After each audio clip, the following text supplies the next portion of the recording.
Hello everybody, আজকে আমরা রান্না করছি চিংড়ি মাছ ভুনা। প্রথমে আমরা শাক বাটা আর মরিচ বাটা দিয়ে নেড়ে চিড়ে নেব।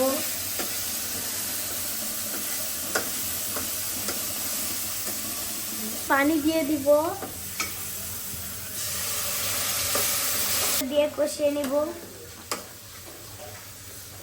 এখন আমরা পানিটা দিয়ে কষিয়ে নিব।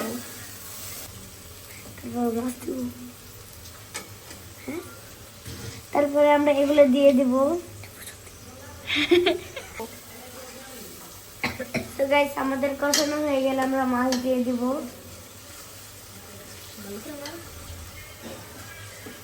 একটু আগে আমরা মুরগির মাংস ভুনা করেছি আর ডাল রান্না করেছি।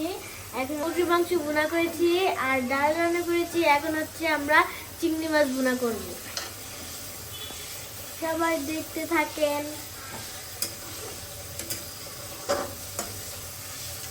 ভুনা হলে তরকারিটা হবে না।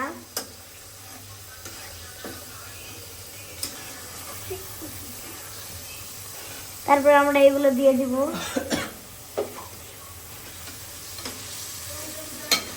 আমরা এটা নেড়ে নিব।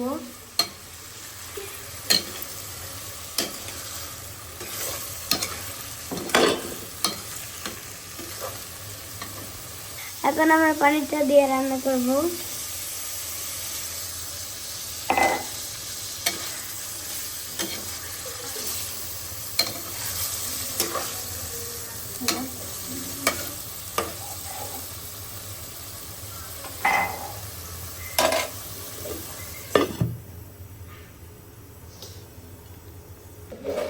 সো গাইস, আমাদের রান্না ডান। এখন একটু পরে আমরা খেতে বসবো।